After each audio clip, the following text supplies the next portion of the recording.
Hey there! Today we're going to learn how to use a mandolin. And you might ask yourself, why would we use a mandolin? A mandolin is a great tool in kitchens across the country and the world for chefs because you can achieve a much thinner, finer cut that you can't always do with a knife. This is the basic mandolin. We also call it the Ben Reiner. It's a specific brand. Yes, that is a shameless plug, but it is because it is the mandolin of choice by most chefs. It doesn't look very fancy. You can find it at a restaurant supply store or probably somewhere online these days, but this is the go-to for pretty much every chef. So you're looking at your mandolin, and there's a couple of components that come along with it. You're looking here and you're thinking, well, what are these two little knobs right here? Well, if you look on the other side, you can actually insert different blades, and if you look really close, these are how you're going to get your juliennes and your bastinets on your mandolin and your fine shred.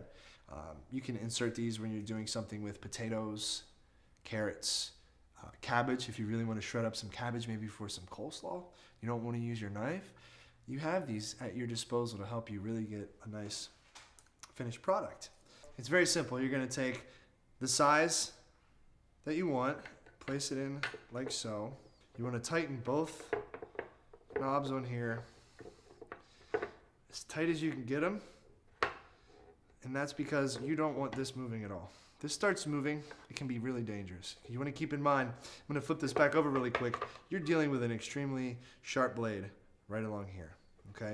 And then you have your teeth. Now, you're thinking, well, I can't really see the teeth, right? So if you look on the back side of the mandolin, there's one more little piece right here. And as you screw it away,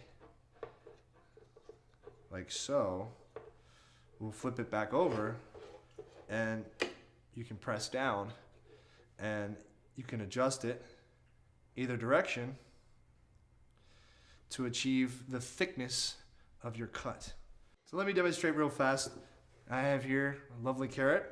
So you want to watch what you're doing and very carefully shave. And if you look, you have this great piece of carrot. You can throw it into a salad. You can use it in a coleslaw, salad, whatever you want to use it for. And then you're saying to yourself, well, you're talking about how sharp this can be. And what is this piece of plastic over here? For those of you that haven't used a mandolin and don't have a comfort with this piece of equipment, they have what they call a blade guard. If you watch closely, you can use this. If you're not comfortable with holding the product in your hand and going slowly and you're a little nervous, you're thinking to yourself, I might cut myself. Or when you get down to the carrot where there's a little piece left and you're moving a little slower and your palm is starting to get really close to the blade, that's when you're going to bust out this little handy dandy guy and your hand's nowhere near the blade. Keep in mind, watch your fingers, watch your palm. It should probably say that on there as well. When you start getting lower on your ingredient, you work your way closer to a very sharp blade. Now, maybe you don't want to do something fine like this. You can always go back and adjust. And I like to always flip it over as I'm using it. It's dirty. Let's get rid of these little pieces of carrot. We don't want them. They're in the way. We're going to unscrew, take the blade out very carefully when you're cleaning. This is extremely sharp. You can cut yourself. You will hurt yourself. You will need stitches, so please be careful.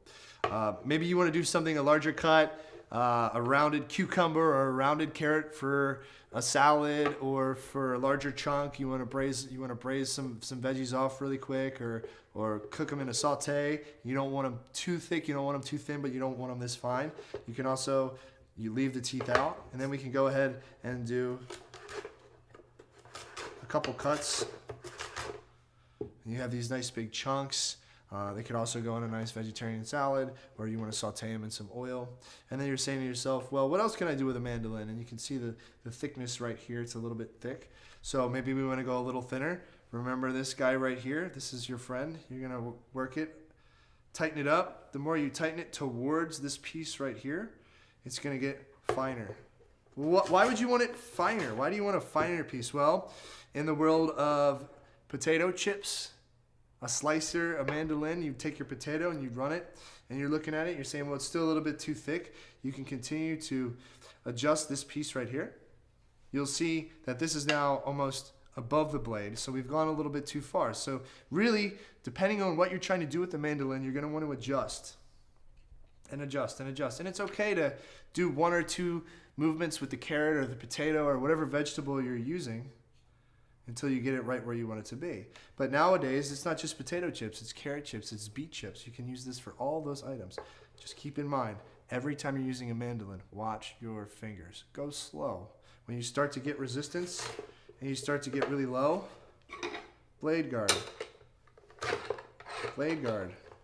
So go slow. Please, careful. Something like a carrot is dense.